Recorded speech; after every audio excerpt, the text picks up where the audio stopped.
What's up, guys? Welcome back to the Prayin and Slayin podcast. My name is Aaron, your host, and so we bring in Joel Raether, one of my buddies from Colorado who's got a ton going on.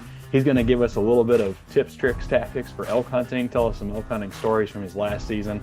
And this guy's got a little bit of everything going on, but his specialty revolves in the world of physical fitness, personal training, all that good stuff. And so he's actually going to be talking us through his hunt, hike, harvest program and giving us some updates on that business of his and what it means to stay in hunting shape year round. And he's also launched a brand new product called Puck, and that's a new outdoors business. It's a really cool product. We're hoping to maybe work with him a little bit on the Light to Fire Outdoors front with that, and he's just going to walk us through what Puck is, how you can get your hands on one, and see if it's something that's going to help you out this upcoming season. So with that, guys, let's jump into this Operation Campfire series with Joel Raether from Hunt, Hike, Harvest, and Puck. Cool, man. Well, Joel, good to be on this side of the mic with you. We've had the opportunity to be on your podcast before, talking about some different companies in the outdoors industry, and man, you have a lot going on. So I'm just really excited to get you on here for a million reasons. But we call this series in the Prayin and Slayin world Operation Campfire. So it's just two dudes sitting around talking about the outdoors industry. Hopefully hearing a cool hunting story. It sounds like you might have one at least from last year to share with us that you got to tag along on, and you just got some really cool things going on. So I wanted to get you on here and catch up and I guess learn about your world a little bit, and then hopefully make some people better today in the world of hunt, hike, harvest, getting in hunting shape. And you've got a new product out called Puck. I'm digging the display. I got really excited when I saw that there in the video. Right? That's awesome. No, we're product forward. Yeah, I love it. That's awesome. You got the RMEF banner flying in the background, so conservation is covered. This is sweet. Yeah, no, this is the new. Well, when you were on our other podcast, I think we were at the old place, and so this is our new setup. We changed things. We're a little more comfortable, so we got out behind the desk, and we're trying to make it a little bit more intimate, and made a few changes, some upgrades, and different seating arrangement a little bit. So we're still working through it, but it's nice to be maybe a little bit more informal and comfortable when we do these. So yeah, absolutely. I'm loving the setup. I was thinking I use the spare bedroom in the house for our podcast studio here, and I'm thinking I need to at least get a pallet wall or something going on. The heads are over here. Green screen it to whatever you want, right? Yeah, that too. That'd be the easiest way. Maybe that's what I need to do. Heck yeah. Well, very cool, man. Well, Joel, if you don't mind, man, introduce yourself a little bit. Like I said, you've got a lot going on. You've got Hunt, Hike, Harvest. I know you're part of Western Hunt Fests, at least doing a bunch of stuff with those guys. You've just launched a new product called Puck. So I guess tell us a little bit about your origin story from the ground up. Like, how'd you get into the world of hunting, coaching, all that good stuff? Yeah, so obviously a lot of different avenues there. I started out as career-wise, I'm a strength conditioning coach. I'm one of the managing partners at Fast Performance, which is the building that I'm in now that is really centered around youth, high school, college, professional level athletes and things like that. And I spent 10 years as a college strength coach. I've spent 16, 17 years now working with professional lacrosse with Colorado Mammoth.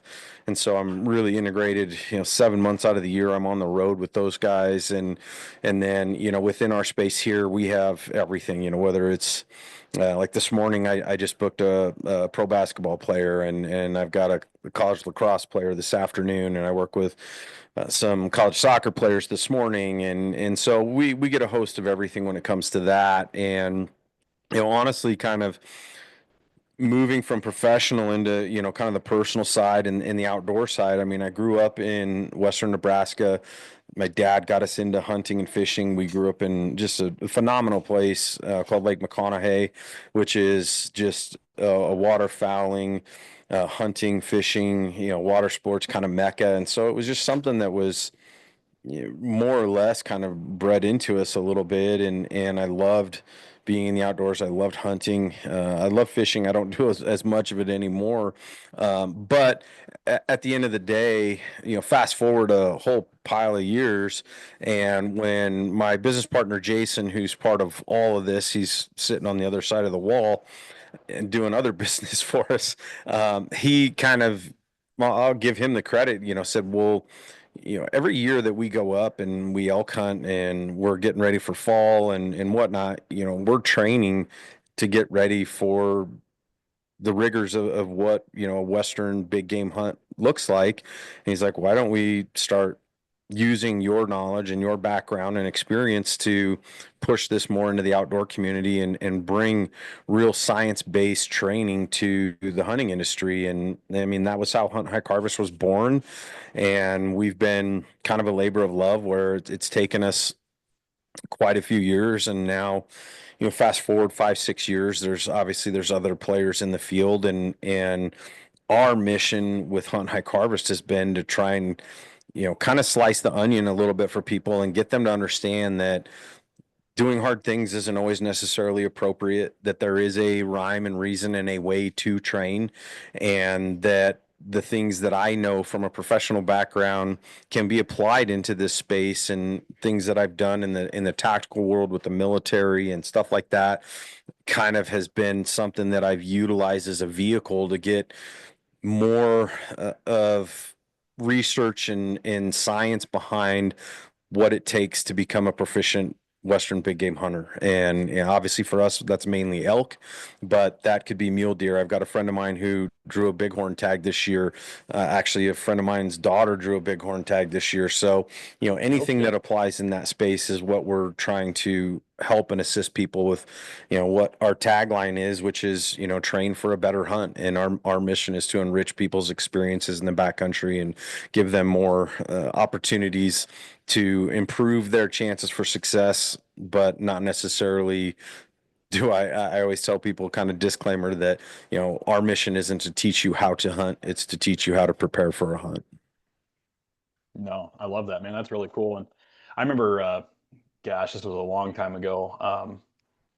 I was like in college, one of my buddies in college that first kind of got me into like heavy weightlifting. I did competitive weightlifting for a while, and he was kind of one of the dudes that inspired me to get there. And um, I remember just having the idea one day in the weight room. I'm like, because grew up same kind of thing, got myself into hunting just at an early age, and it's always been a part of who I am. And I remember sitting there thinking like, there's not really any nutrition companies in the or supplement companies yet at that time in the hunting and fishing space, but I don't know why you Right. couldn't market that towards the hunting and fishing market. And he happened to work for Complete Nutrition at the time. And Sure. anyway, I was like, I pitched it to him like, dude, like, I really think you might have something here. Like, there's a bunch of us that work out that all hunt and stuff. Like, it could be is that a niche you think would be cool? And he's like, I really don't think so, man. It's not really there. And then like, fast forward to where I actually like got into the hunting industry, but then Mountain Ops and like all these different companies kind of popped up out of nowhere. It's like definitely a thing. So like, where did and you mentioned too, like I know there's several players, you guys have Hunt Hike Harvest. I love that you're like a science back thing, and obviously with your guys' background, it makes a ton of sense of everything you do is extremely targeted to the movements and different things, not necessarily just like, hey, go work your butt off to get there, but Right. like let's make you functionally better to get there. But like, where did that? Was there anything you think that sparked that explosion into that space? I say explosion. I know at least maybe three companies, maybe more, but also the nutrition companies and stuff. Like, what sparked that movement in the outdoors world compared to like the years prior to that, where it maybe wasn't really a big thing? I mean, I think some of it is, opportunity. There is a lot of folks that have identified. I think the presence of social media helped, really accelerate that a little bit. People starting to post workouts and stuff like that on Instagram, and the era of YouTube and pages starting to pop up and things like that. And so, I think that sparked some of it. And whether I want to admit it or not, there's a ton of people in the CrossFit community and stuff like that that just to me started to elevate the level of awareness towards the fact that this is, a very physical and very demanding thing to do. And if you've ever done it, all good and well how difficult it is to be out 6 7 8 10 or more days on the mountain and have to get up and continue putting on miles and climbing ridges and all that stuff. And then obviously if you're successful, then the work really starts, right? And now you're talking about a pack out, and you're talking about the amount of weight that you got to carry, and depending upon where you are, how far that is. And so, again, I think, my acknowledgement of that was that there are ways with which we can get people to be better prepared to, you know, accomplish those tasks and to do them more efficiently and to minimize injuries and things like that. And so, I think all of those things combined really is what started to drive more of training, if you will, for, these types of endeavors. Yeah, man, for sure. And it's definitely a big thing. And like you said, I mean, yeah, I totally agree. YouTube and everywhere else where, the guys start talking about the miles they're putting on and just the Oh flat yeah. out work that hunting can be, especially when you start talking Western hunting. I grew up in the Midwest, so it was it felt like a lot at the time, but getting up and you walking 400 yards to a tree stand felt like you did something, and then I remember my first Western hunt I went on by myself. Well, even my wife's hunt, we could see the car from where she shot her first doe in Montana, but it was the first time I'd ever actually packed an animal. Like I'm used to, whatever, grab it by the ears or the hoofs and you drag it however far, and you Yeah, bring the whole thing out with you. But just throwing it in your bag for the first time and feeling that weight on your lower back and your hips compared to anything else, and sure. then trying to climb a fence with that on and stuff like that. But then my first solo hunt I ended up getting a mule deer buck, and it was a spike. But either way, same thing. Man, I thought for sure I had at least gone a mile and a half, maybe 2 miles. And when I onnexed my trip afterwards, and it was like 897 yards total, and I was like, oh, okay, that's what that feels like. So it Yeah, is a whole different thing, man. I mean, there's definitely a yeah, whole new element when you talk Western hunting versus anything else. And but even I'd say you talk that like media base. You look at guys like the hunting public and a lot of these others that are out there that they're, especially the public land guys, but they're talking the same thing. Like, how physical can you get to get out of the way of other hunters or go check out this one super remote spot? Like, they're putting in a lot more work than your traditional Midwest guy, East Coast guy that's walking to and from a truck to a tree stand or whatever. So yeah. there's a lot there, and exactly like you said, there's a lot of ways that you can be more prepared physically to be efficient out there, but preventing your own injuries is half the battle, especially you start talking Western hunting. You get back, if you truly do get remote, the last Right. thing you want to do is hurt yourself, because that would be, I mean, it kills your hunt, but there's a lot of risk in getting hurt out there too. Oh, 100%. I mean, like I recall I watched a hunting show and I don't remember where it was or who it was. And obviously I'm not gonna, throw anybody under the bus, but there was a show that I watched one time where I believe it was an elk hunt and they get to where, they're closing the distance and the guy he bolts to get up to a tree, a place where he can, set up for a shot, and took a bad step and tore his ACL. Oh, And, and they kind of like cut away at that point and they're like, well, come to find out, like that was the end of our hunt type thing. And, things happen, there's accidents, what have you. But I mean, I've got videos of us going up and around and through things, and I've been in some areas where I'm just like, holy cow. And so, the risks are definitely there. And I mean, Colorado's notorious for the amount of deadfall and things like that are in the backcountry. And I mean, I've went through areas where I don't think I touched the ground for a couple hundred yards, where you're literally just climbing from tree to tree and up and over and around things. And so that requires obviously some balance, that requires some mobility. I mean, we do a lot with that stuff in terms of hip mobility, and I can't tell you how many times I've talked to guys like, man, my hip flexors are killing me, and I'm like, well, go step over downfall for literally 4, 5, 6 hours a day, and it's demanding, right? And yeah. then, compound that with the risks as well. If you're not prepared for that stuff, bad things can happen. And we see that.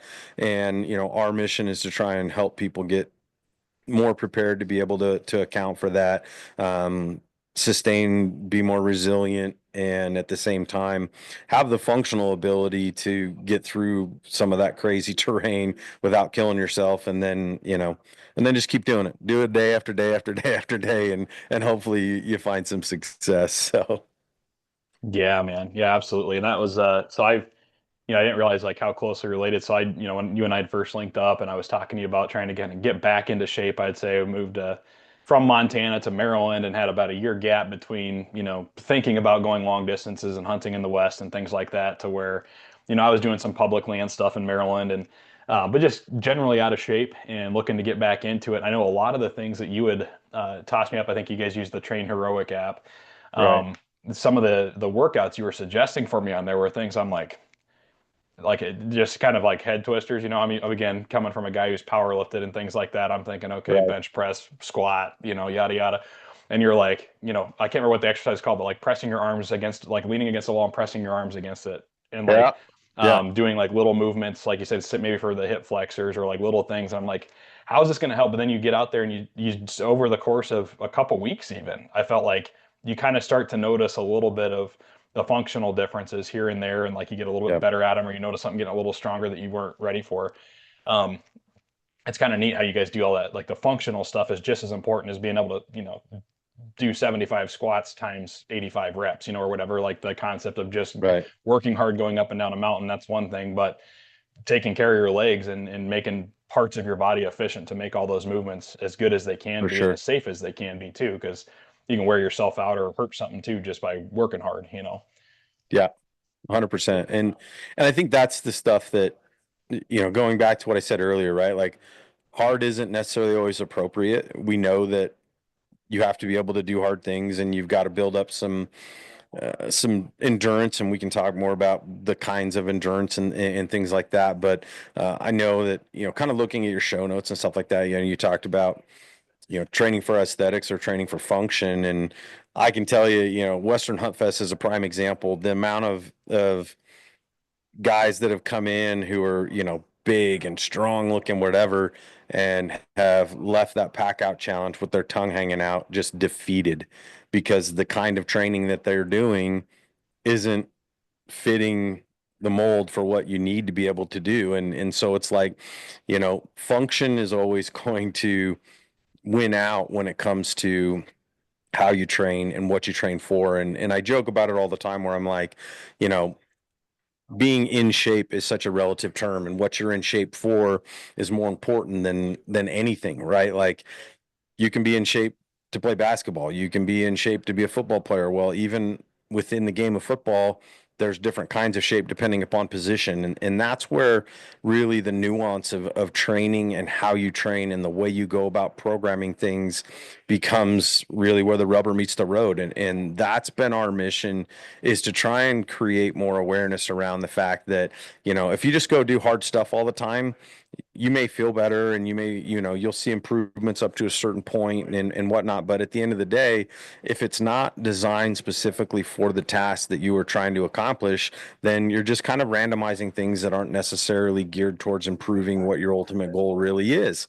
And so for me, that's our message, is to try and continue creating more awareness around that message and the why factor. I always tell people this all the time, interns, other coaches, athletes, and things like that, which is, if you can't answer the question why are we doing this? Why is this going to help me? Why is it important? Why is this going to improve what I want to accomplish? And you don't have an answer to that, then you have to reevaluate why you're doing a specific exercise or conditioning drill or whatever that might be, or even an entire workout, if you can't answer that simple question. Yeah, no, that's huge, man. And that why it hit me, I think, for the first time, well, in Montana again, the buddy that I ended up finding there on base, who ended up hunting with me quite a bit. Him and I are totally different people. I'm 6'1". He's probably 5'10", 5'11", somewhere in there. But build wise, I'm big, muscular, whatever. I was kind of in average shape as far as, muscularity and stuff at the time, but he's smaller dude, super lean, all that. And so, but you get us in the backcountry together, and that was like, I could go out on my own and hunt coolies and chase antelope across the prairie and do all these different things just fine. And so, we get into the mountains a couple of times though, and even just something like, it was never every hunt we went on, if we had a hill or anything like mountainous involved, like him and I could stick pace pretty much 20, easy. We I guess same endurance level, but then you hit the hills. And my body type, trying to cruise through timber, going straight up and down steep stuff, and his ability to, he'd be 200 yards ahead of me, and I'm just like giving him a thumbs up, like I'm still back here, bro. Like keep going, Yeah. like. But Yeah. you become a limiting factor when you're a part of a team too, and that kind of Sure. sucks. And then that Yeah. was, you talk about the why moment. For me, it was like, being able to bench press, 315 pounds five times 5 reps is awesome, but then you get out there and you need a why. Like I like hunting a lot more than I like being able to say I lift a lot. And so it's like, okay, my Yeah. why changed, and I think it took getting out there and in a situation where and getting humbled a little bit. And I wouldn't have ever humbled myself if I was hunting by myself, but being there with a hunting partner and you both have the same goal of getting up to that next ridge to glass to do whatever, and you're like, God, I'm kind of holding this guy back a little bit, and you feel like you're in Yeah. shape, and you're like, that changed for me. It was like all of a sudden it's like, okay, I just need to get in a lot better like endurance shape to where I can just move and not stop moving and not have to stop and Yeah. take breaths and like or rest for 10 minutes between every 300-400 yards going straight uphill or whatever the case is. And I mean, even Yeah. how we would do things was got to be different. Like he was a guy that he'd shoot straight up the mountain. And I'm like, dude, I'm going to switch back this, just for sake of efficiency. But even that is, it's a different ball Right. game. So Yeah. that was And my and white switched when we were in Montana. Like, okay, I'm 30 yeah. some years old now. I don't need to be powerlifting the rest of my life. Like, who's that for?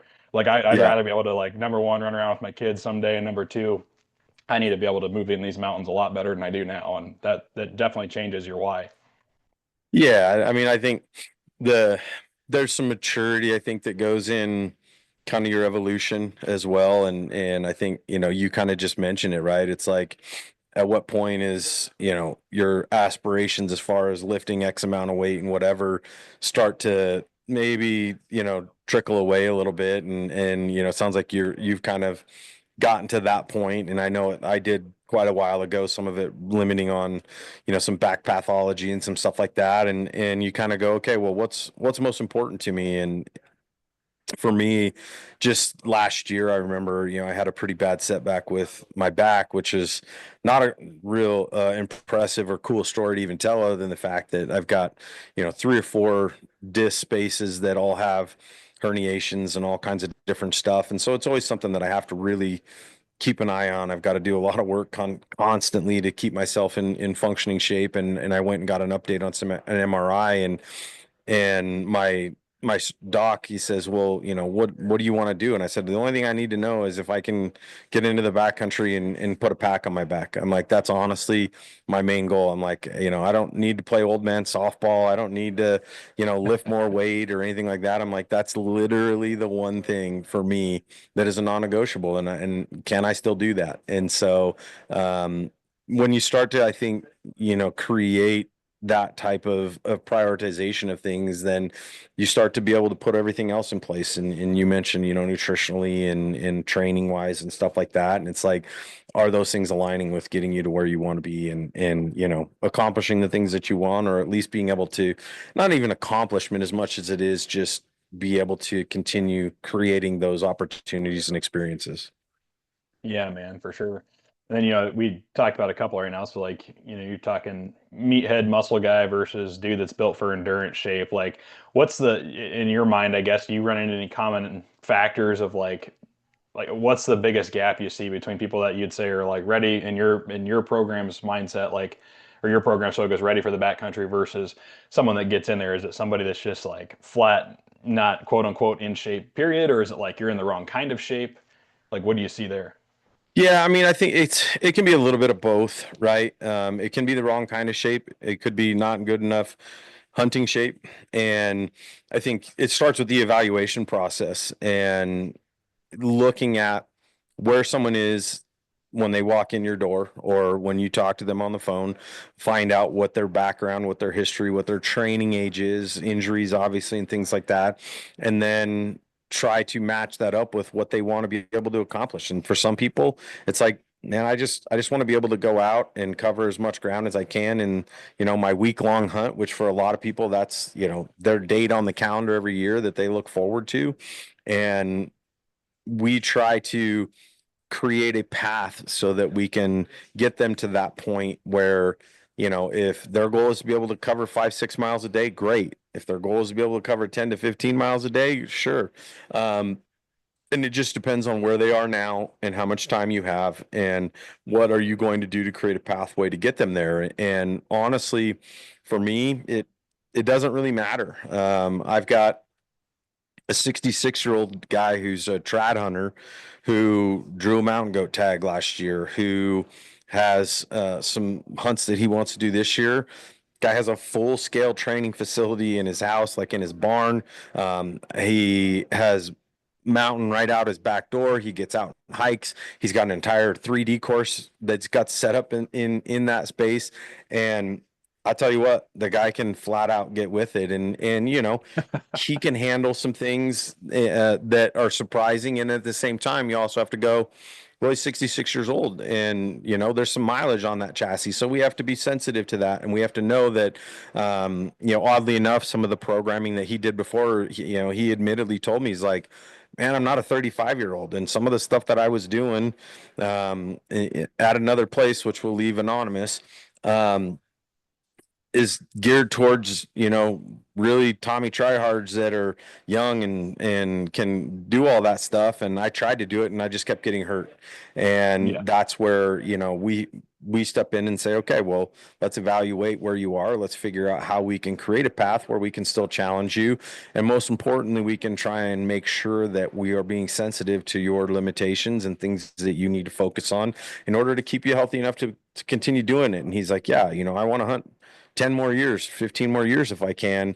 And that's where, to me, there's so much value in how we try to go about things is, I want to be able to help him accomplish that and, go down the line to, everything below that where, young and healthy and whatever, and you can push them harder, they recover faster. And, so every case is different. And, ultimately it is just making sure that the things that I do in terms of that evaluation process gives me as much information as possible to create a pathway for them to get to where they want to be. And because everyone's different, that's where I see a lot of pitfalls within the training space, all training, not just hunting, but in sports performance and wherever else is, really boxed in cookie cutter type programs that are built for the masses. And guess what? Like it'll work for some and it will improve you, by and large, a large group of people for a certain point. But when you get down to where you need to have more insight and you need to have more coach acumen, that's where, I believe we elevate ourselves higher than anyone else in terms of being able to accomplish doing that. And it requires a little bit more work. I'm not going to lie. My phone buzzes nonstop from clients and people that are messaging me because I feel like that's going to be the only and best way for me to accomplish giving them individualized attention, instead of just sending them blanketed programs and say, good luck. Hopefully it works out for you. Because it just requires more than that. Yeah, man. No, I love that. And I think that's another big thing, I guess, kind of circling back to the why in a way you touched there is, programs that are designed, just for mass output and to try to get a bunch of people into, but even like coming from a weightlifting background, even like I know things that would work for certain buddies that I would try to elevate my strength in certain cases. Specific bench press was always my favorite. So that was what I pushed myself the hardest with. But like bench press programs, trying to get certain things to work for me that flat out won't work. And I just, you have to kind of tailor things to work for yourself if it's going to do anything for you at all, or maybe something that worked for me didn't work for my roommates because they usually got into it because I was into it over the time. And, you know, talking about like, like a mindset shift almost, right? When you're why focused versus, hey, I just need to be in shape to go hunting. If you have a why behind it, it's going to shape your mindset about like what you need to Yeah. go do. But it also like it kind of self-centers the program too, which is really cool, which is Right. tailors into what you guys do when it is an individualized program for an individual person who has individual limits and individual, abilities. That's huge. But being able to like realize that just because it works for somebody else, because you can get discouraged that way too. You toss yourself into something and you feel like, oh, this is what I have to complete this program to get this done. And you get 2 weeks into like a 6 week or 8 week program, maybe it's somewhere else, and you're just flat burnout, or you're starting to hurt ways you don't feel like you're hurt. It's not sustainable, and maybe it deters you from actually just staying the distance too. So Yeah. um, that's huge. Now I know you guys, so you talked a ton there about like you're very individual focused. You have clients that, personally get a hold of you guys. And I know on the Hunt Hike Harvest website, you guys have like different programs it looks like on there as well. Yeah. Um, so is this like, how do you do the assessment? Is that like all virtual, or is it like maybe an AI driven type assessment that's like you go through, or how I does that wish work? I wish I was that smart. I assume at some point we could do all that. Yeah. And you probably can now. And it probably ages me a little bit, but I mean, honestly, I still am such a huge fan of being one-on-one. If you're obviously in the Denver area, I encourage people to come here, and we do that in person. And it goes through, kind of like a functional movement screen. I'm going to see how you move. I'm going to look at limitations. I'm going to look at stability. I'm going to look at mobility. We're going to look at what kind of integrity you have. What's your balance look like? All these the kind of things that we run through that typically take about an hour. And then the second portion of that is having a discussion, right? Creating dialogue around what you've been doing, what do you want to do, how much time do you have, are you going to come to our place, or are you going to work out at home, and matching up. I mean, that's another thing with a downloadable program, if you will. And yes, we have them, right? But at the end of the day, if you download a program that is designed for you to work out with all the things that we have at our capacity here within our facility, and you're working out in your garage, and you're like, well, I don't have 90% of the equipment that you do, then that program's worthless. And so we have to navigate through that space too. The Bighorn example that I gave you to a friend of mine, he lives in the mountains, and he's like, I don't have a gym. I don't have a place that I can go to do all these things. So we had to, be creative in terms of like, well, what's laying around your house? Do you have a pack? Do you have logs? Do you have sand? Do you have, whatever? And find ways where, at the end of the day, I tell people gravity is undefeated. We can always find ways to add resistance. And so, his program is very bare bones, but guess what?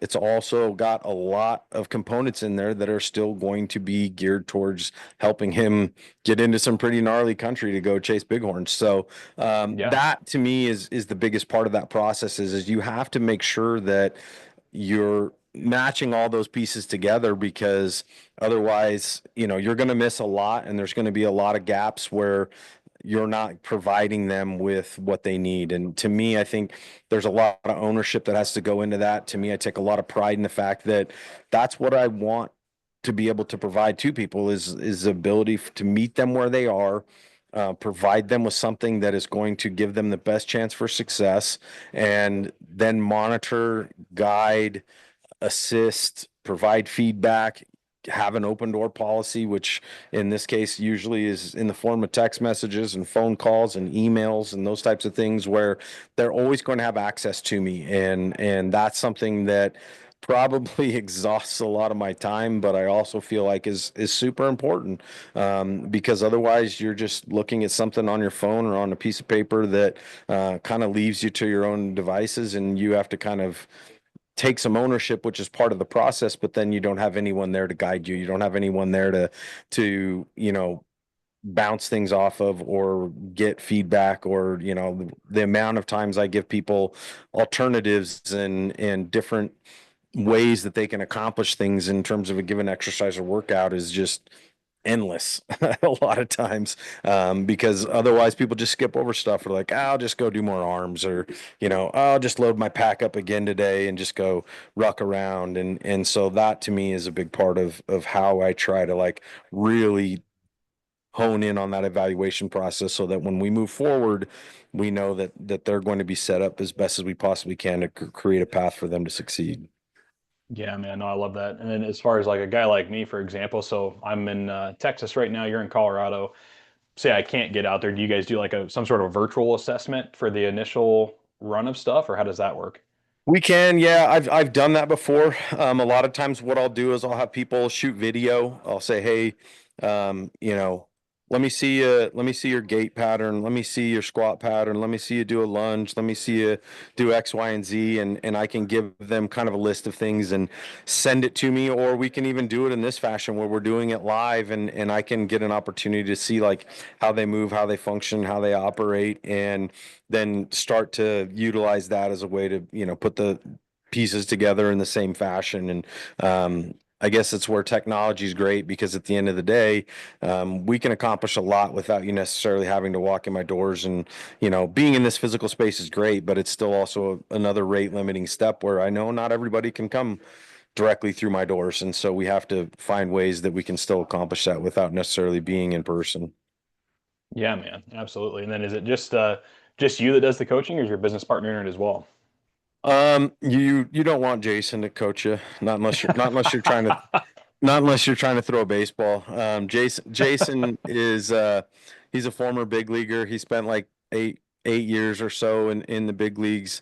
Used to throw a baseball about 97 miles an hour. Was in a World Series when the Rockies were worth talking about, which they're not now. Just so we're clear, and was with the Astros and the Yankees as well. And so Jason is a passionate hunter, and I mean honestly, his skill set is so much more to do with all the things you see from us, all of our logoing, which we're rebranding, all of this stuff, which we haven't talked about yet, web work and digital stuff and all that. I mean, that's what his actual professional background is in educationally.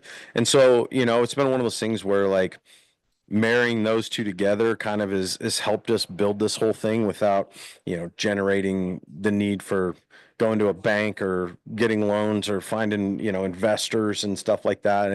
And so it's been nice to be able to really just grow and build this whole thing where our passion and our motivation has come behind why we want to do it and why we believe in what we do, and then matching his skills and my skills together to be able to execute on having a web page and building out all of our logos and all of our what you see visually from looking us up online or social media or whatever that might be. So Very cool, man.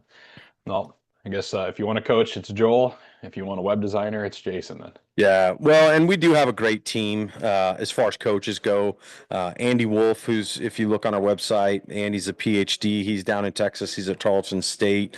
Passionate bow hunter. He's done like 3 safari hunts. He's done Arizona elk hunts, and so a lot of our data and research and stuff, I really pin on him. I call him our resident nerd.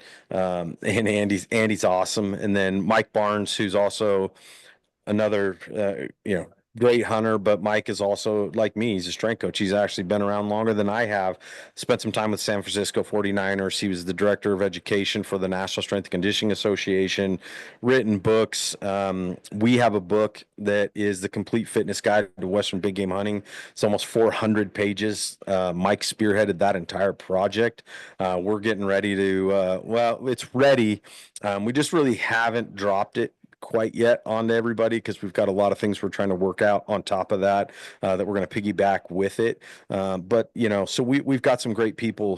Whitney Trammell, a lot of people are seeing her now. Wild Strength podcast. She's been kind of in our circle, and I've known Whitney since she's kind of started really getting a passion to hunt. But everybody that's on our team are people with degrees, master's degrees, certified strength conditioning specialists, extensive backgrounds as far as professionally working as strength conditioning coaches, human performance coaches. And to me, I kind of had a little, I guess you could call it a kerfuffle online the other day where someone was giving me hell about, this, that, and the other thing. And I said, hey, you can go ahead. I said, you can put our staff and our people educationally, professionally, experience wise against anyone in the country. I dare you. I promise you, you will not find another group of passionate hunters who have our background in exercise science and human performance.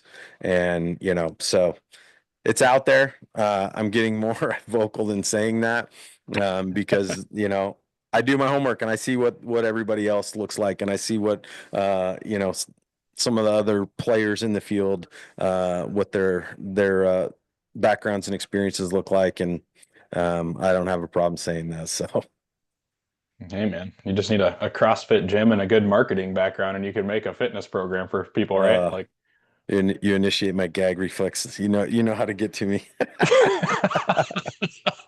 uh, and that's okay. And don't get me wrong.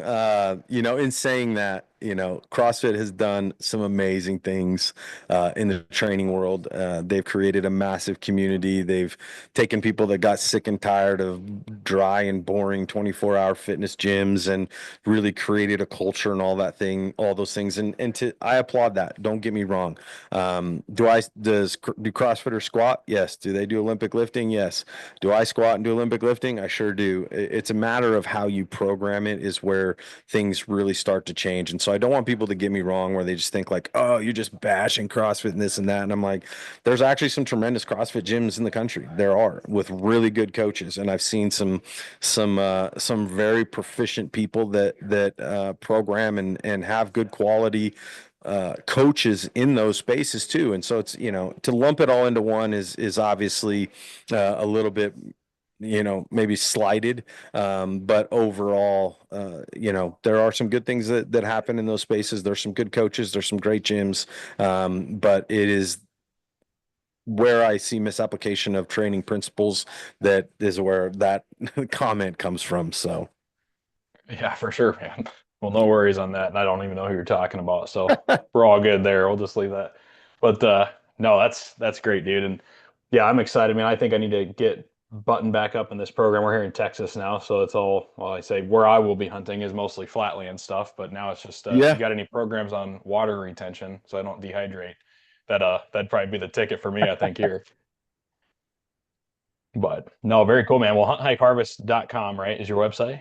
correct. Yep. Okay. Yeah, and you guys can go there and check it out. And it sounds like if you're like me and not located in the immediate area, obviously the cool thing would be to go out and meet Joel in person, but you can do it virtually, so that's a good thing. I think I need to get my butt on that program Yeah. now. I'm using a reason I asked about AI stuff for you guys is I'm actually running now some AI generated app. I can't even remember what it's called, but anyway, it's like the AI program plans out a thing and it's like whatever. I don't have to think about it, right? It's just a program. I follow it. It keeps me Yeah. moving and that kind of stuff. But at the end of the day, is it totally functional? It's more functional than what I used to do with just strictly like 3 or 4 power lifts, but it's not as functional as what I was doing with the Train Heroic app with what you had me doing either. So I'll be Yeah. jumping back on the program here before long.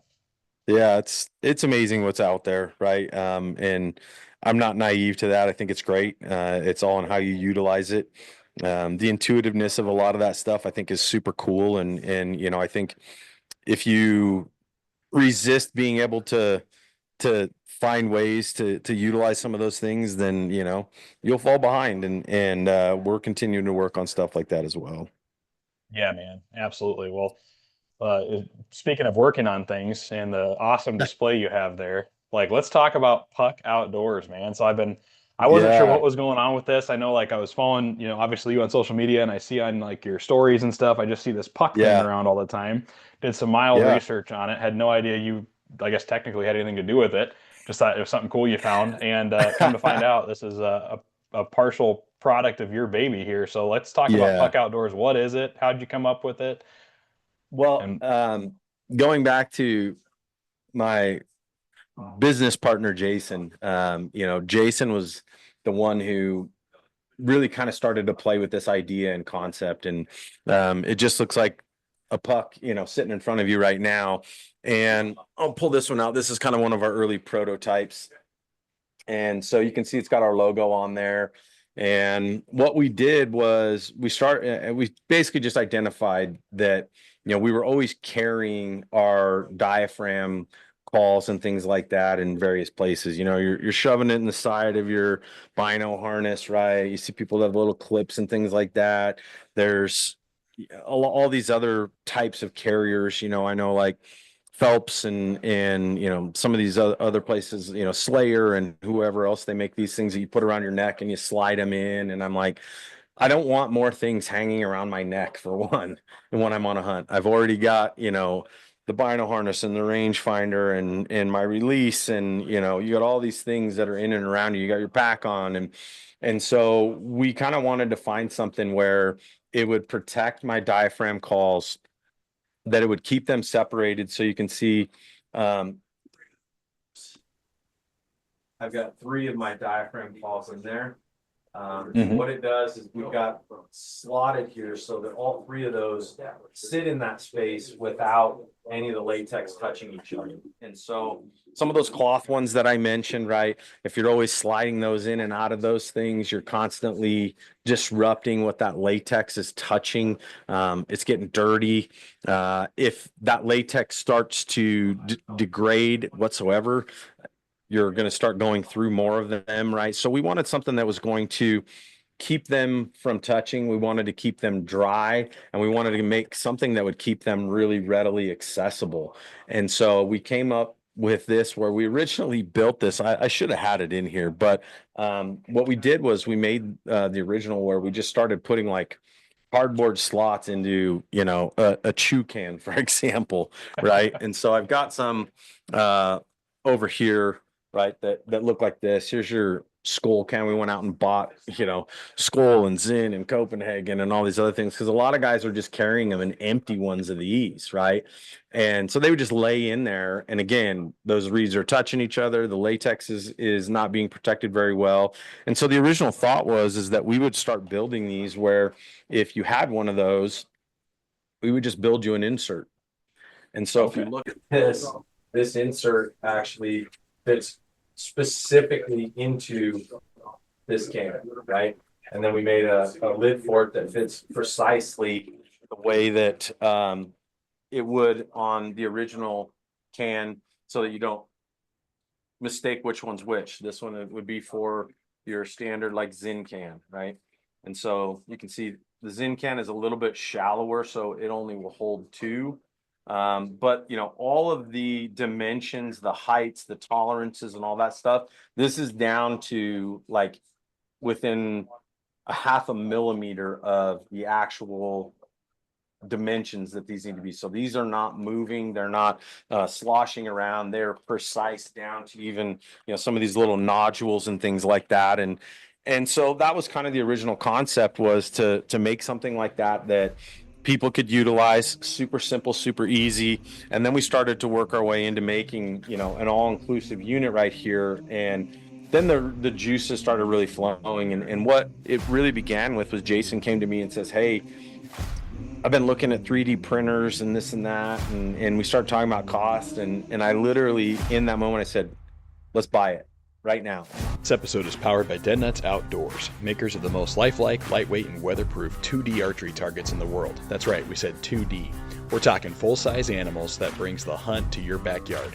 Whether you're dialing in before the season or just burning daylight with your bow, Dead Nuts Targets makes practicing fun, training on full-size animals to ensure every rep in the backyard converts to your time spent in the field. Built to last, easy to haul, and 100% made in the USA, Dead Nuts Outdoors is a proud supporter of our veterans, investing in conservation, and they're rooted in building a better, more confident hunter every step of the way. They're proud supporters of the Prayin and Slayin podcast network, and you can get 10% off your next purchase at deadnutsoutdoors.com by tapping that link in the show notes. Dead Nuts is helping us all hit the spot, not the dot. Hit it, Dead Nuts. Now, let's get back to the episode. And I go, I'm going to Venmo you money right now. Let's do it. And so we did. And we, bought something that was, a little bit above the entry level. We wanted it to be something that would have the capability to be able to do the things that we wanted, being that Jason is good with digital and graphic and computer and all this other stuff. Jason just started to figure out how to actually build these in a CAD program. And the nice thing is we got far enough along that then I started going to the other end of it. So everything within the design of all these features, function, anything related to this is all, we have a patent pending status on everything here. So if you're trying to steal from us, we got it covered. Damn it. That's the only reason I wanted you on this podcast. Important. Yeah. So it's super important because we're like, we haven't seen anything to this extent. And there's some other cool things that we added to this, which is, if you look at the edge of that, I don't know if you can see that very well. This will actually, you can strike a match to this. So it will actually start a match if you're in the backcountry. We're working on a whole host of other integrations with this where we're building some stuff right now that will have for the fishing industry. We're working on some stuff right now that will be for turkey hunting, and we're doing some stuff with first aid, survival as well. And so there's a whole pile of things that we've done in prototype, literally on the other side of this wall. One or two of them are ready that we're going to launch here pretty soon. And so it's been kind of exciting because we've taken this to Western Hunt Fest. We've taken this to Mile High Expo this summer. We're going to be at Outdoorsman Days in a couple of weeks. We've got another Western Hunt Fest event this weekend. And all we've done is taken feedback from people. What do you think? Do you like them? And some of the stuff that we did with a few of these, I don't know if this one's it. Yeah. So like a friend of ours, Armando Martinez from the Bow Hitch, which is an awesome product. And we built a custom one for him. So you can see we put his logo in this one, and actually has his name here on the ridge that we put on the top. And within this, we've also built these to where they have an NFC chip in the bottom. You see my hands there. And so we custom made this to where if he gives this to a friend, a client, or buddies, or if he's out in the field and they say, oh yeah, like I own Bow Hitch, da da da da, he can actually tap this to your phone. And when you tap this to his phone, it will actually go straight to his website or his shop. And so there's just a lot of really cool things that we've started to do with this that has opened up so many more avenues that we're pretty excited about. We've heat tested these as well. I intentionally left like a couple of these in the dash of my truck when it's 90 degrees to see how well that, would the thing just melt and disintegrate. And so they're all made right here in Denver. And it's been kind of fun. It's a creative process that kind of fuels your kind of senses in a little bit different way. This last week we did these here. So this is for Denver Fire Department. If you can see that. So we're doing some stuff in the tactical space as well. We made one. This is a thin blue line for law enforcement. So this has got reeds in it and just serve and protect on the inside there. So, the customization piece, I think, is something that people have been really fired up about. And we went to Full Draw Film Tour last weekend and had a bunch of folks that were like reaching in their pocket, trying to hand us cash right there at the show. And we were just like, well, we must be doing something right. So it's kind of exciting. We're definitely having fun with it, but at the same time, not all products have to be something that's like super detailed, intricate tech, based and what have you. It's a simple thing that I think a lot of people are going to like, and some of the integrations and ideas that we've come up with, either from suggestions from other people and stuff like that, and kind of getting ahead of it and protecting ourselves with it, that has some potential, and we're just starting to chase it now, which is kind of fun and exciting. So we'll see what happens. We'll have to get you one. Yeah, man, that's super cool. And for those of you that can't see it, if you're just listening, so puck, I mean, think hockey puck. That's exactly what you're looking at. You mentioned that the original prototype goes inside of a Skull can, Zen can. It's literally like a hockey puck that it threads on, the lid threads on and off. And yeah, you've got basically designed for holding reeds and that kind of stuff inside. And I'm sure the sky's the limit. You talk about fishing immediately. I mean, I can see any fly fisherman out there. Hell, I fish with a 3-year-old, man. So I've learned really quick to limit the amount of stuff I have to carry down there. And I think this would be something that The can go in fishing my one is pocket to amazing. carry the little hooks, weights, and a bobber or two or whatever. Yeah, And I've got everything I need to fish with my kid because all I'll be doing yeah, is fixing tangles all day anyway. So yeah, that's awesome, yeah, man. I love that. And the turkey hunters, holy cow. Like I can think of a bajillion people already who would get a kick out of that. yeah, And to your point, like you don't always need something that, hangs around your neck and that kind of thing. This can slide right in a pocket. yeah. Or in a pouch, or if you've got any kind of like admin pouch or anything on your bino harness, slide right in and out of that, I'm Yeah, sure. hip pouch, like in your pack, anything like that. I mean, that's, again, that's how I've always functioned for years. And that was kind of how we came upon that idea, was just like, that's how I'm going to continue to operate. I want them to be quick and easy. And I don't like sliding things out and trying to like search for them in places, and, keeping them safe in there, keeping them where are just readily available, being super quiet, and then, prolonging the life of them too, right? It's not like diaphragms are super expensive, but at the end of the day, if I can utilize that. It's going to keep them dry. It's going to make sure that they'll last as long last longer than the way that I used to care for them. So Puck Outdoors, that's our site. If you find us on Instagram, you can go straight. We have a Shopify store there, puckoutdoors.com. There's an online store there as well, and maybe hopefully someday we'll be in retailers somewhere, which would be even better. So we'll see. Yeah, man, that's super cool, man. Well, I'm excited for you guys. That's really cool. And like you said, sky's the limit with customization too. It looks like with kind of how you guys do it. And Yeah. again, if you're just watching the video, some of the stuff he was showing with the inside of the lids, I mean, it's like truly custom. It's not like slapping a sticker on something. It's actually Yeah. molded to be custom with logos and different things they have going on there. That's really cool. Yeah. Yeah, and as long as you can send us a logo or something like that, right? So I said you can see there, that's the bow hitch. That's his logo to the bow hitch. Shout out to Mondo, that's my boy.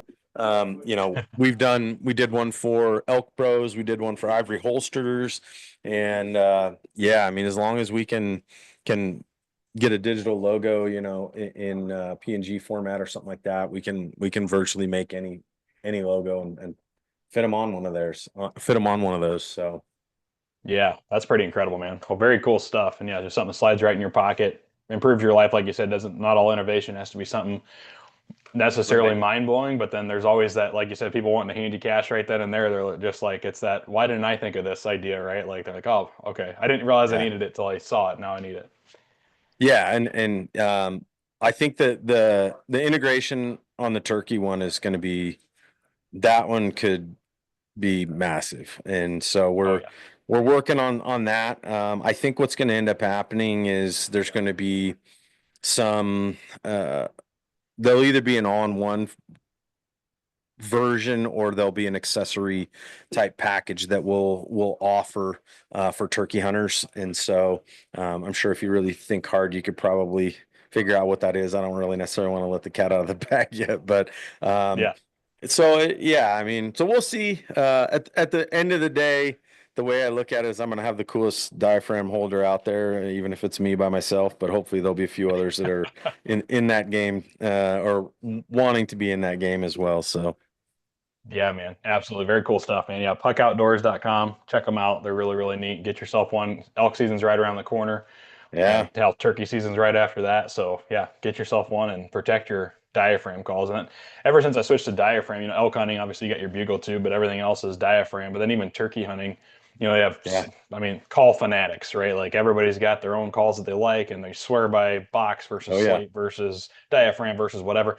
I'm the kind of guy like if it's the easier the better in my opinion, and less moving parts. So once I got into the diaphragm side of things, like I leave the box call and the slate at home. I'm a diaphragm guy, so 100%. this is right up that alley. And then to your point, I don't know how many I find every single year, whether they're elk or turkey, and they're sitting in the console of my truck, or I find them in an old cup holder, or I find them here or there because you never have a great place to organize them, or like you said, they're not in a great place, so they get dirty in whatever I have, or I'm out in the Yeah. field and next thing you know, there's leaves and all kinds of crap in there because they're sitting in the bottom of the pack or something like that. So yeah, great Yeah. concept, man. I love it. That's awesome. I appreciate it, man. Thank you. Well, if you had to, not to circle back full to the hunt, hike, harvest stuff, but like let's just give some really quick tips on Sure. general stuff that you guys focus on from a functionality standpoint. Like, do you have a couple exercises, or maybe even just like mobility strengthening things that someone could do year round to just make sure they're in a better position to come hunting season? Should they do nothing else prior to season? Yeah. I mean, honestly, the first thing that I think of is hip function and trunk integrity. Yeah, I mean, to me, those things are huge. Obviously, it doesn't necessarily supersede a need for general strength, right? It doesn't necessarily supersede or prioritize ahead of having the right type of metabolic conditioning. But I think that, when I look at what do you need to have to start building or establishing a wider base as far as a more functional hunter, to me, most people are where I am right now, sitting too much.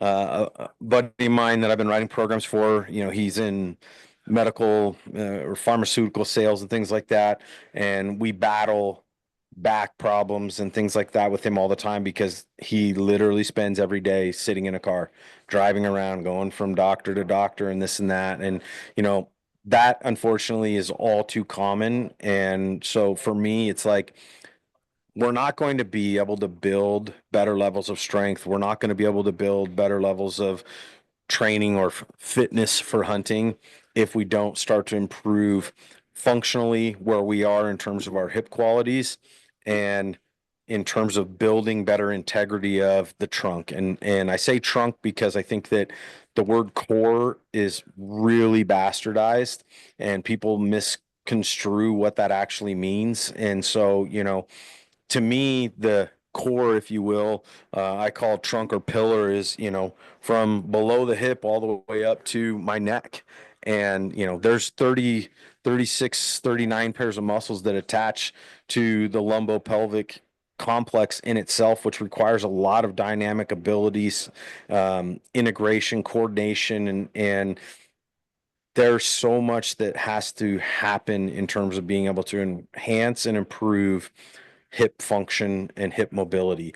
And if we don't start there, and if we don't start working on trunk qualities, which includes integrating things more seamlessly, and it's not just doing crunching and, you know, thinking of the core as, you know, the front side only, but we're going to include stabilization, we're going to include rotation, we're going to include anti-rotation. That is what's going to help start to lay the foundation of the ability to then build out better levels of strength, to build out better capacities and resiliency in terms of the conditioning part, right? And I think about especially the conditioning factor, which is it's an equation of efficiency, right? And if we are massively inefficient because we are leaking energy based on poor trunk qualities and poor hip qualities, which is where the conversation starts, you are going to expend way more energy throughout the day that over the course of time, I call it, you know, it's like the accrual of interest in the bank, right? And as we expand that out, you know, the length of a week, a day, you know, however long that you're in the backcountry, your fatigue index is going to continue to plummet based on why that is so critical early on in training. Yeah, that's huge, man. And I remember, like I said, kind of some of the stuff you had initially got me on back in Maryland there. Some of the exercises were just, they were strange to me a little bit because they were straight functional exercises and I'd never done them before. I never even seen anybody do some of these things like in a gym. Yeah. And I kind of felt like I was in physical therapy, I guess is how I would describe it. But I remember some of those things. I mean, again, just within the matter of a couple weeks of just doing them a little bit consistent, like you just start like you go to do it again the next day and it's kind of awkward the first week or whatever, and Yeah. then all of a sudden you're like, okay, I kind of got the hang of this, and by week three you're like, huh, I guess I you see these improvements that you didn't even realize you needed, and you're like, oh wow, okay.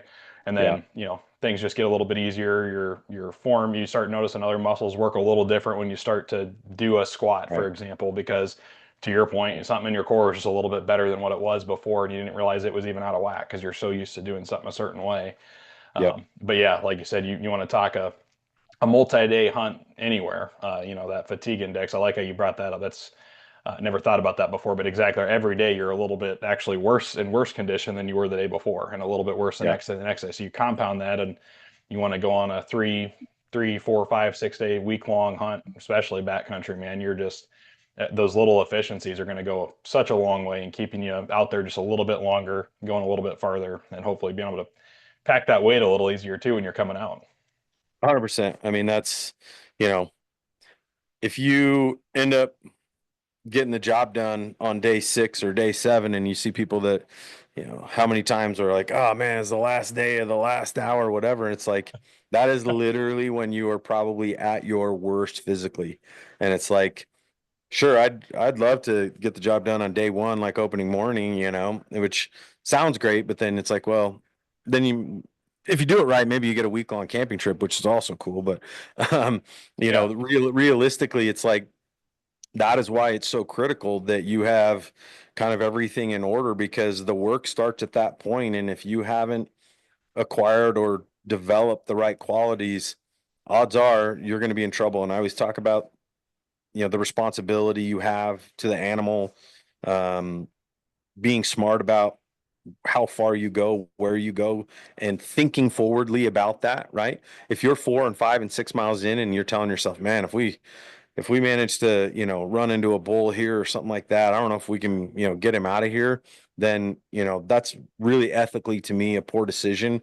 And that's where, all these things have to start matching up, and what your preparation and what your training and what you're capable of all have to come together in order to make those good decisions based on your readiness, based on your ability, right? So on and so forth, so that, you make smarter decisions, and you know that what you're capable of at that point. Like you said, if it's the last day of the last hour of the hunt, can you still accomplish what you want to do at that point? Right. So, Yeah, man, that's huge. And I've said this on a handful of episodes now. It's like I kind of tell the same stories. I remember the couple of stories, I guess, Montana again.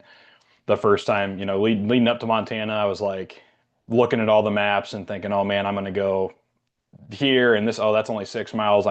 But you watch all this TV and stuff, you're like, dude, that's on YouTube, this guy went 12 miles, this guy went 15, this guy went 6, this guy went 3, or whatever they say, right? And oh then you yeah, start like mapping these things out. You're like, okay, that's achievable. You go on your first mile, 2 mile, 3 mile hike, like anywhere in the mountains, and you're like, oh, that's a whole different ball game when you physically experience it compared to yeah, what the map looked like or what you thought you could do or what other people say they do. That's a whole different yeah. ball game. And then to exactly what you said, I remember I didn't even have a bow in my hands, and I remember the first bull elk that like realistically would have been shot should this scenario have played out right. And I'm just praying that if my buddy shoots him, that he runs towards the camp, not away from camp, because we're gonna have to somehow figure out. I just That remember staring never at that happens. hindquarter, and I could not believe how big the hindquarter was on that thing. And I'm like, Oh yeah, oh my God, if he runs over the mountain the wrong way, we got to get that up the mountain. And that's one mountain we had to cross, not 5 miles deep, right, to get to the truck. This is yeah, just best case scenario. He was only over one mountain from where the camp was. So anyway, yeah. I yeah, ran it's a into a it's a whole nother guy. ball game. And then one thing I was thinking of, you Yeah, used the word integrity, and it's like some of these little functional movements that you guys promote and do that strengthen things you don't even really realize. I didn't like clue into it, so you said it is like I've been on several hikes, whether it's I'm gonna say just a mule deer, but you get a full mule deer in your pack, that's heavy. You get a full whitetail in your pack, that's heavy. Like it's yeah. it might not be elk times five or 150, whatever, but like 160. either way. But I remember like every time I've gone on a pack out, whatever it took to get that animal was just kind of the easy part. That's all. I don't know if anybody like doesn't think of it that way. Like the work starts when you get the animal down. But Right. like the thing I've noticed is the closer I get to the truck or the closer I get to where I'm trying to hike that animal out of, like the more little things start to give out on your body in a way of For sure. like you just start slouching more, right? You're just like, okay, I'm gonna kind of sag under the weight of this pack a little bit more. Every 100 yards, you're just like, oh, I'll deal with that uncomfortability. I'll deal with that.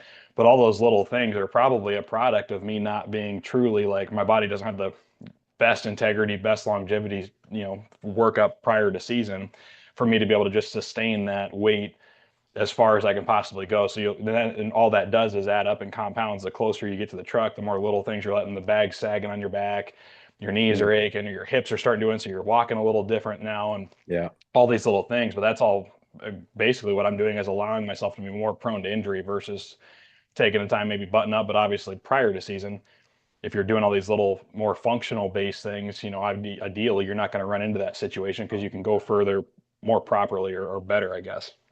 Yeah. Yeah.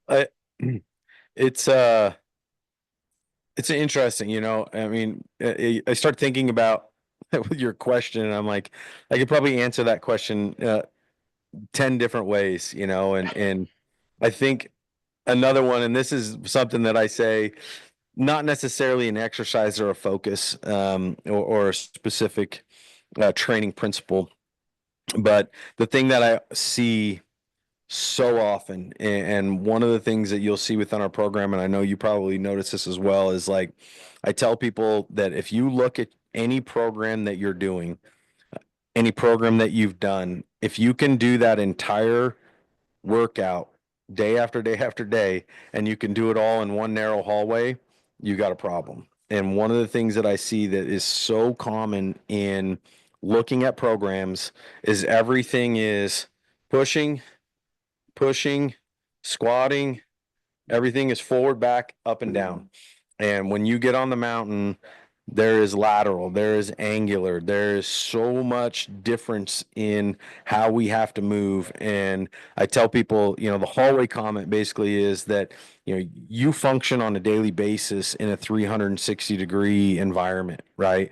And when you're out on the mountain, it's going to require you to function in similar fashion. You're crossover stepping, you're laterally moving, you're moving uphill at angles, your feet are at all these different angles. And so the training has to be diversified so much more in terms of lunging directionally, doing step ups directionally, switching up how you rotate and press and push and pull things, utilization of cables and stuff like that.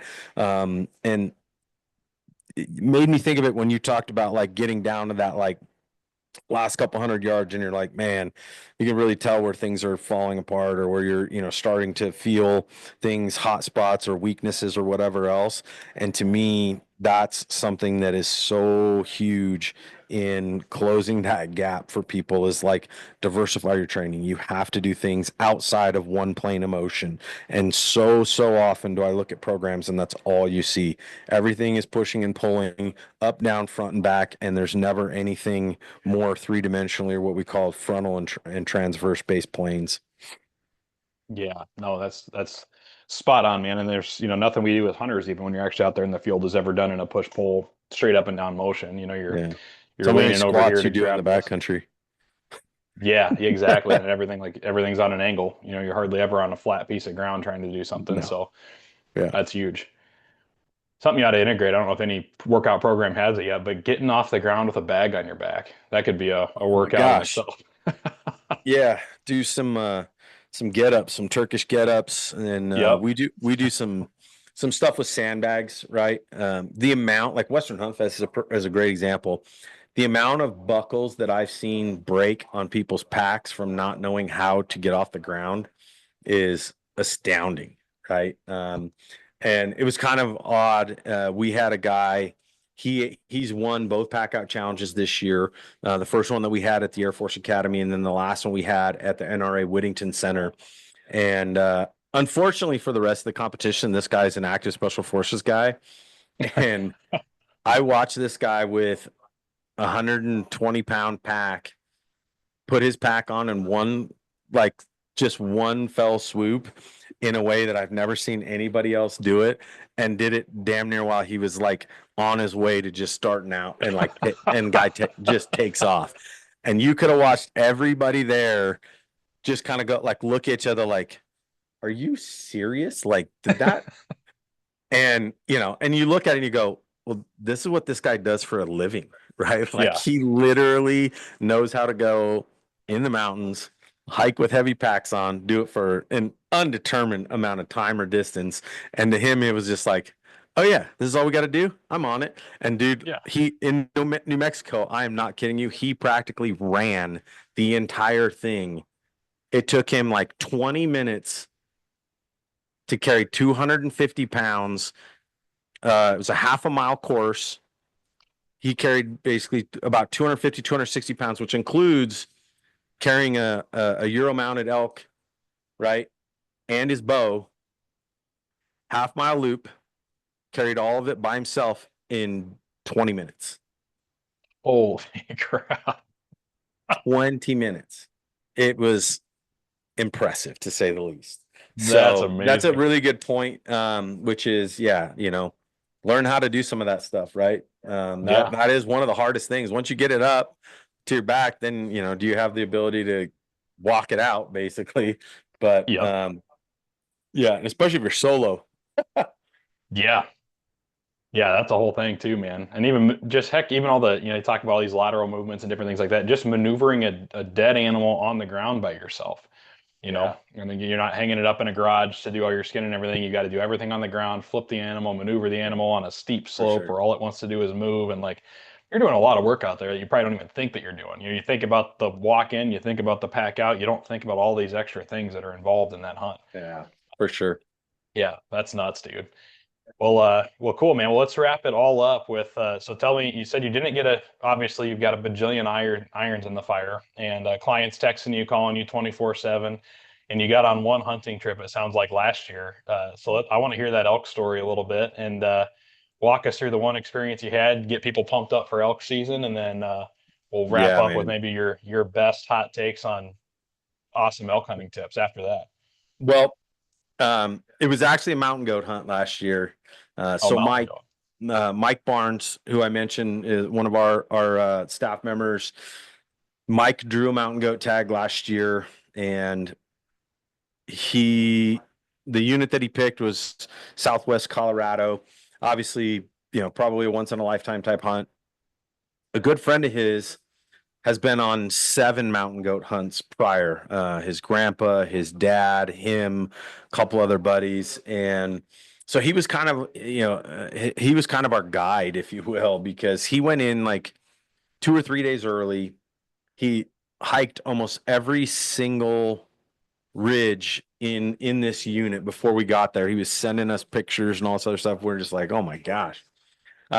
So we get into town before we start heading up the mountain, and he's like, "Hey man, you're probably gonna want to take some air out of your tires." And we're like, "What are you talking about?" And he goes, "This road to get up to the top of the mountain is gonna take probably an hour to an hour and a half, and if we hit one rock wrong, we're in trouble." And so Dang. we literally do one of these where we're just rock crawling our way up. We get to camp, which was at about 11,600 feet, and realistically, we were kind of in a position where we were going to choose whether or not we would base camp it with the ability to then bivvy into this space, because it was about a 4 to 5 mile hike to get into where the goats were from the furthest point where we could drive. And so we set up camp there, and we were going to kind of base day one off of like how things would go. So we hike in, we get to about 12,800 feet, somewhere in that neighborhood. We set up and we start spotting, and we see right as the sun's coming up, we see an entire line of mountain goats that are literally cresting the top of the sky, and they're at about 13,400 foot, and they're still probably a mile and a half away after about a 2.5 hour hike to get to just the glassing point. And so Dang. every day on this trip was essentially, it was 9 miles to get in and out without hunting. Jeez. So that was, you were guaranteed to be 9 miles minimum a day. And day one, we got into some those goats. We tried to make a play on them, and unfortunately for us, as we were trying to get into position, we couldn't see. But another hunter, was a guy and his wife, were actually around the ridge from us and trying to get to the same group of goats, and he ended up actually getting one. We were archery hunting too, so we weren't just in the spot and poke, with the Yeah. boomstick hunt. We had to get in range, and this guy actually gets on one, and we couldn't even see him or the goats. We were trying to work our way and use the wind and get into a position where we could try and close the distance. And unfortunately, he beat us to the punch. And so we ended up walking this huge basin. We saw 2 more goats go into this like craggy, nasty place.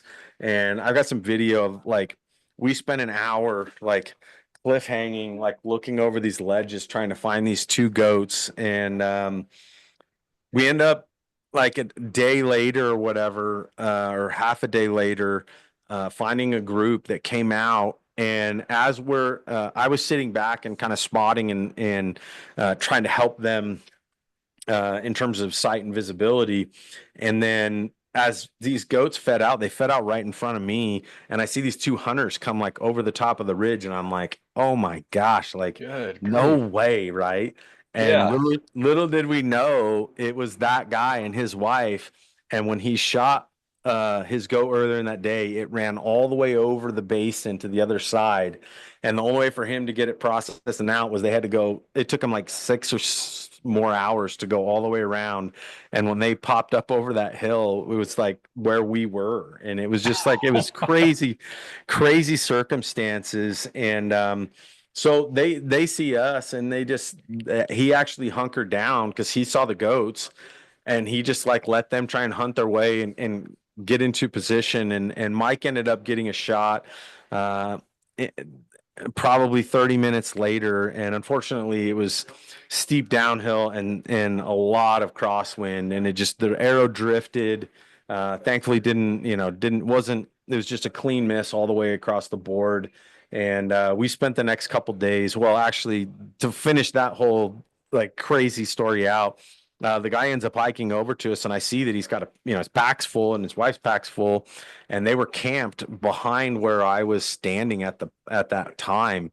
And like, well, our camp's just over there. He's like, I called my nephew, like he's gonna hike out here and come help us, da da da da. And I said, well, I don't know how long they're gonna keep chasing those. I go, why don't you just go break down camp? And by the time Mike and Bubba had gotten back, we helped them hike out their whole camp, and we helped them carry out their goat, because they were parked where we started five, 5.5 miles back to where we were. And we were like, well, we're going that way anyway, and the sun's going down. So we ended up hiking them all the way back. And then day two, we were in that whole basin by ourselves again, and we chased and chased and chased. And um, the sights and the scenes were just absolutely amazing.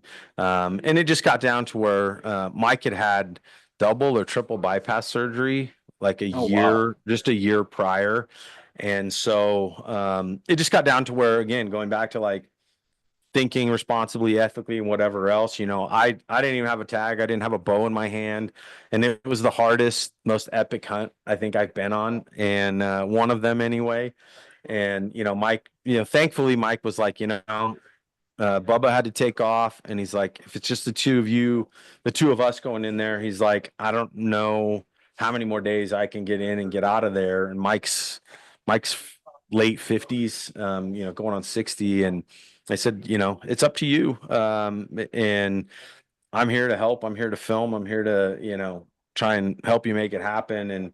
And so we lasted another day or so, and he kind of said, I don't think it's a good idea for me to, put a full another day in. I think physically I'm as far as I can push myself. And we went home, and it was amazing, man. I've to get up in that country and chase goats and try to get it done with a bow. It was super, super cool. I felt almost as if that is the most disadvantaged I've ever been on a hunt, where I'm like, how in the world are you supposed to get close to these things? When they like, I have a video, I put it on our Instagram page. If you go there, I think it's on our Instagram page for H30, where I show these goats, and they're like in a small little cave, and then I back out, and then I back out, and then I back out, and I back out into where like they're just these two dots, like, and they're literally just on the side of this entire mountain, and they end up walking out of there, and I'm like, I don't even know how, like, if they're defying gravity, how they're even standing there. And that was what it was like. It was like chasing ghosts, man. It was awesome. That's incredible, dude. And yeah, at 13,000 feet, that's nuts. Watching Yes. them like total archery challenge in Big Sky when it was out there. One of my favorite things to do when you're sitting down there in your booth and whatever is have the spotting scope out and spot the mountains around and try to find the mountain goats because usually there's herds around there. Yeah. And but I mean those are if I remember right like 8,000, 9,000 feet wherever that's at, and I'm like Yeah, that's probably a enough. little bit lower, might be 10. I'd Yeah, have to look. I mean, like yeah, but there's some talk. And the funny part is I tell people all the time, I'm like, well, I've hiked some 14ers and I walk within 5 feet of goats before. I'm like, we should have yeah, just went there. Like, that'd have been easier, right? right, right. Well, and how this? So you said was he limited to a bow or did he just want to do it with a bow? Um, I think he had the choice tag. The unfortunate part was my kid sold his house, so his wife got a promotion. They actually moved out of state the end of September. And so he wanted to come back in October and pick up his rifle and go back. And I was like, you say the word, man. Like, I'm in. That was amazing, right? Like, once you got back and picked your tongue up off the ground and got recovered, I was like, let's do it. Let's go do it again, right? Yeah. And it just didn't work out that he could make it back. So now it's on me to try and draw that tag someday, somehow. I mean, the way the state of Colorado, we don't have enough time to talk about that, but that's, now it's me trying to find a way to, be able to have some type of weapon with me and make one of those hunts happen, hopefully before I'm incapable of doing it. Yeah, dude, no kidding. That's incredible. Is a mountain goat on your bucket list? Oh, for sure. Yeah. I think mountain goat for me and moose are like my two, well, and caribou. Those are my three. And my long shot like dream, bucket list hunt would be to do a red stag hunt like overseas, like New Zealand. Yeah, man, that'd be awesome. You and I are two peas in a pod, dude. Yeah, moose and mountain goats are kind of the wild things that I'd love to get after. And even as a kid growing up, I like watching hunting TV. That's kind of how I got myself into hunting. Is just like I guess I just kind of into it and Yeah. watched a bunch of hunting TV shows. And the thing I always thought would be the coolest thing to go after is a pronghorn antelope. Like I don't know why I was like kind of fascinated by those. And to this Yeah. day, I think it's still one of the most fun hunts that you can go do. That and mule deer after being out west. Like those are my two things that just get Yeah. fired up about, I guess. But yeah, moose and mountain goats like the mountain thing that I want to go after for sure. I think that's just such a cool thing. And I don't know, maybe it's a matter of just saving up the coin and going to British Columbia or something where you can do it over the counter. But it's hard to, I That's mean, for put it in sure. every place you can, but the OTC option is still there as of right now. So Yeah. Right. So, that's awesome, man. Well, I guess I was going to ask about elk hunting tips, and maybe that's more attainable for most of the listeners here is elk hunting. But if you got any, if you had I know you're an elk hunter, so if you had one awesome tip or a couple of tips that you'd say to make someone a better elk hunter, and it can be fitness related, it doesn't have to yeah. be. What would you say your tips are? Well, I think the only tips I would give in terms of, outside of training would be from, my experiences and not necessarily like, hey, when you get there, do this. And, like I've never and will never claim to be an elk hunting expert, but, I've been fortunate enough to be around, like Jermaine Hodge, world champion elk caller, Tony Gilbertson, won the world championship last year, Joe Gilly from Elk Bros, like you're just being a sponge to those guys. And some of the things that I think about and what you see today is like, experiences that I've had that I've learned from over the years is that once you get into elk country, know that you're hunting the minute you walk into elk country. And I almost killed a bull literally from camp one year sitting on a lawn chair.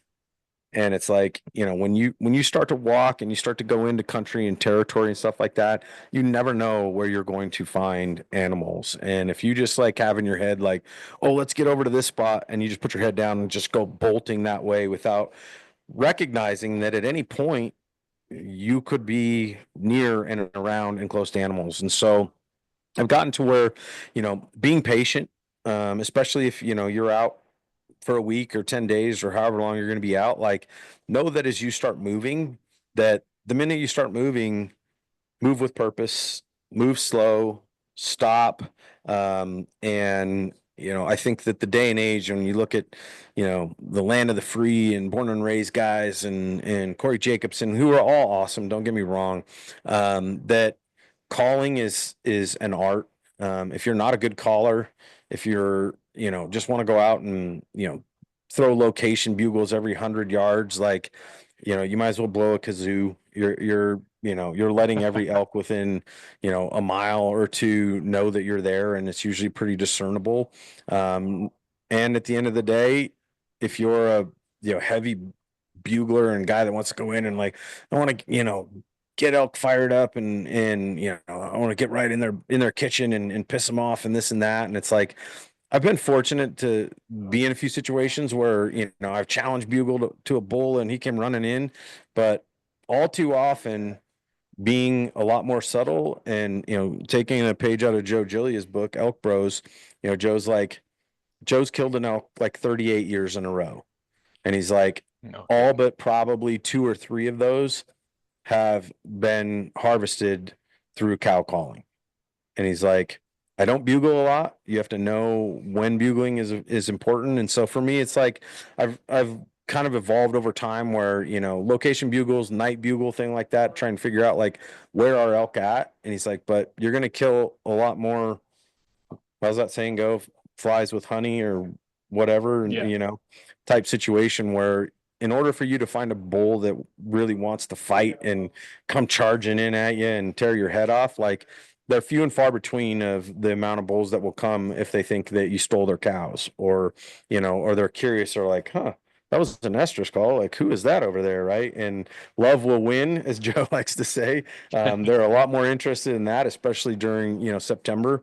And so those are some things that that I think I've gravitated towards. And then just patience, right? Like you never know when something's going to happen, and I've been guilty a lot of times of setting expectations and putting in a ton of time in an area, and you get to day 5 and day 6, and even admittedly so, getting to where I'm like frustrated, getting to where I'm like almost mad. And I've gotten to now where it's like I consciously tell myself every single time, enjoy being out there, stop and take everything in. When you get to a ridge and you're going to glass back into pockets or parks or whatever else, like take it in. I mean, that's what you look forward to. And for a lot of people, it's like their most targeted week of their year. Don't miss out on what that experience is like. And if you end up filling a tag, that's the cherry on top. But there isn't a hunt that I've taken where if I came home empty handed, I went, oh, that was a total waste of time. And I think that's just been, I've elk hunted now for 15 plus 20, almost 20 years. Yeah, 20 years for sure. My first elk hunt I went on was in 2002. So yeah, we've eclipsed that. So that would be my three things, right? Which is like, once you're in country, you're hunting. Don't get in a hurry to get anywhere, right?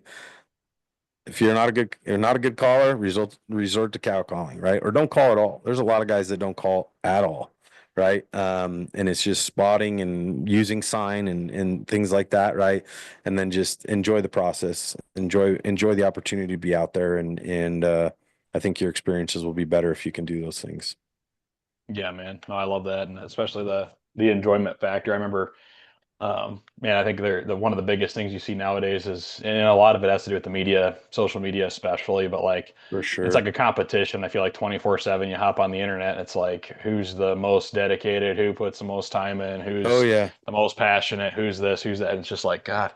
And I remember like it took a couple years, but once I've been in the industry now for the hunting industry for um, going on going on 11 years now, I guess. It's been a while, but man, I remember the first time that hunting didn't feel fun anymore almost because it felt like I had this weird pressure of like I've got to get something because everybody else Mhm. is, and then Yeah.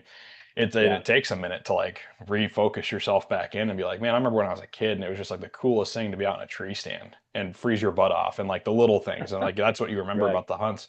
Yeah. Like you remember the kills and stuff too, but like I remember just the feeling of being out there was just exciting, and all that. And it's like, how do you get back to that? But yeah, I think, especially in the days of the internet, man, I think probably the less attention you pay to these hunting pages, the better, most Right. likely. And then hopefully it allows you to just remember why you're out there while you're out there. And it's not about chasing a tag and filling a tag or the size of the animal you got or whatever the case is. It's just being out there and being in a wild place and having a chance to just take it all in. That's cool. And especially some of I mean, every place is, I haven't been to a spot yet. With our military travels that I've gotten a chance to hunt, whether it's East Coast, Midwest, Texas now, the west, west with Montana, Wyoming, Colorado, when I got to hunt out there, and like, it's all beautiful, man. You just get to go spend some time in it. It's pretty awesome, but It's tough to that's beat. fantastic, dude. Yeah. So Well, awesome, very man. cool, man. Well, I think you left us with something good on that three tip. I was going to hammer you with another one, but I like that one so much. I think I'll let you off the hook with that. Just take time to Woo. enjoy yourself and take everything in while you're out in the woods. I love it. For sure, man. Yeah. Well, Well, awesome, I dude. appreciate it. Yeah, man. Well, thanks for coming on, and we've got a lot of links to drop in the show notes on this one. We got H30, Hunt Hike Harvest. Go check that out if you're looking to get in better functional overall hunting shape. Check Joel out, check his programs out, and take part in. I know I'm gonna be fired back up with that. Sign up for one. To go check Puck Outdoors out. It's the coolest thing you'll ever find in the call storage system right now. PUCK Puck Outdoors. Yep.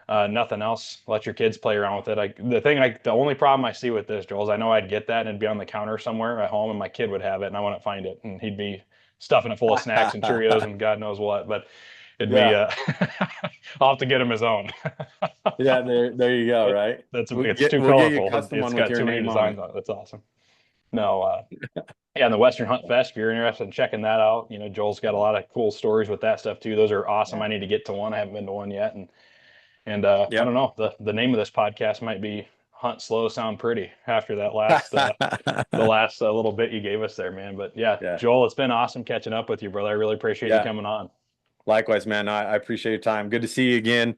Hopefully we'll run into each other here. Maybe we can get a hunt organized or something like that. So always enjoy getting a chance to catch up, and it's fun to be able to do this, and we get to talk shop and keep up with what's going on. You got a lot of exciting stuff going on. I'm fired up for you, and so we'll have to roll reverse, and you can share more of some of your new endeavors too, which is exciting. So I wish you all the best and appreciate your time, brother. Thank you. Yeah, man. Thank you so much. Really appreciate it. You ever draw a mountain goat tag, or I do? I know who the first phone call I'm going to make is, so I better be on that hunt with you too.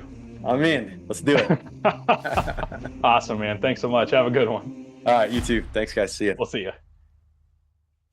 Well, there you have it, guys. That was Joel from Hunt, Hike, Harvest, and Puck. He's got some awesome things going on there. So excited for what Joel's got going on at the Puck World and H30. If you haven't checked those things out, definitely go check them out.